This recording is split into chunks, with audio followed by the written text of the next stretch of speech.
ನಮಸ್ತೆ, welcome to growth partners. ಈ ವಿಡಿಯೋದಲ್ಲಿ ನಾನು ಟ್ಯಾಲಿ ಪ್ರೈಮ್ ಡಾಟಾ ಬ್ಯಾಕಪ್ ನ ಯಾವ ರೀತಿ ತಗೊಳ್ಳೋದು ಅಂತ ನಿಮಗೆ ತೋರಿಸ್ತೀನಿ.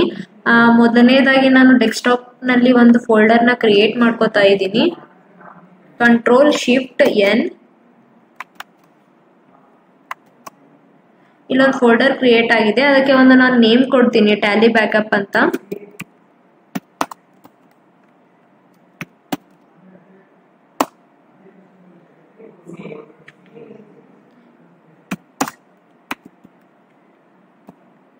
ಟ್ಯಾಲಿ ಬ್ಯಾಕಪ್ ಗ್ರೋತ್ ಪಾರ್ಟ್ನರ್ಸ್ ಅಂತ ನೇಮ್ ಕೊಡ್ತಾ ಇದ್ದೀನಿ. ಸೊ ಇದ್ರ ಮೇಲೆ ಡಬಲ್ ಕ್ಲಿಕ್ ಮಾಡ್ತಾ ಇದ್ದೀನಿ. ಇವಾಗ ಇದು ಓಪನ್ ಆಯ್ತು. ಟ್ಯಾಲಿ ಬ್ಯಾಕಪ್ದು ಈ ಪಾತ್ ನ ಇದೆಯಲ್ಲ, ಇದನ್ನ ಕಾಪಿ ಮಾಡಿಕೊಂಡು ಇವಾಗ ಟ್ಯಾಲಿ ಓಪನ್ ಮಾಡ್ತಾ ಇದ್ದೀನಿ.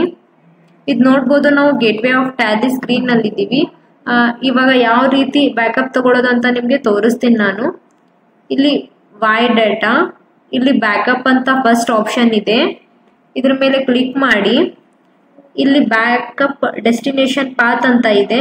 ಇಲ್ಲಿ ಸ್ಪೇಸ್ ಬಾರ್ ಎಂಟರ್ ಮಾಡಿ ಇಲ್ಲಿ ಪೇಸ್ಟ್ ಮಾಡಬೇಕು, ಮತ್ತೆ ಎಂಟರ್ ಮಾಡಿ ಇನ್ನೊಂದ್ಸರಿ ಪೇಸ್ಟ್ ಮಾಡಬೇಕು. ಇವಾಗ ಎಂಟರ್. ಇವಾಗ ನಮಗೆ ಕಂಪ್ನಿ ತೋರಿಸ್ತಾ ಇದೆ, ಗ್ರೋತ್ ಪಾರ್ಟ್ನರ್ಸ್ ಕನ್ನಡ ಡೆಮೋ ಅಂತ.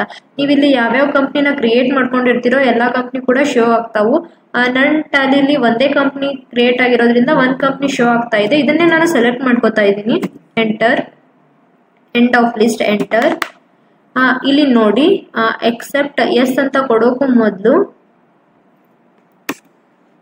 ಇಲ್ಲಿ ಯಾವುದೇ ರೀತಿಯಾದಂತಹ ಇಲ್ಲಿ ಬ್ಯಾಕಪ್ ಆಗಿಲ್ಲ.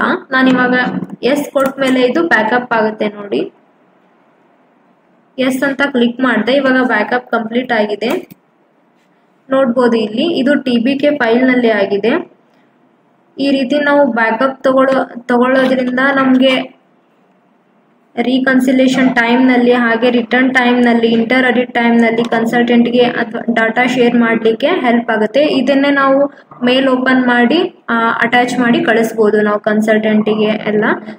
ನಾನು ಸಜೆಸ್ಟ್ ಮಾಡೋದಾದ್ರೆ ಡೈಲಿ ಒಂದ್ಸರಿನಾದ್ರೂ ಬ್ಯಾಕಪ್ ತಗೊಳ್ಳೋದು ಸೇಫ್ಟಿ. ಏನಾದರೂ ಕ್ಲಾಶಸ್ ಏನಾದರೂ ಆದಾಗ ಡೇಟಾ ಏನಾದರೂ ಆ ಟೈಮ್ ನಲ್ಲಿ ಬ್ಯಾಕಪ್ ಇತ್ತು ಅಂತ ಹೇಳಿದ್ರೆ ನಾವು ಮತ್ತೆ ಹೊಳ್ಳಿ ರಿಸ್ಟೋರ್ ಮಾಡ್ಬೋದು.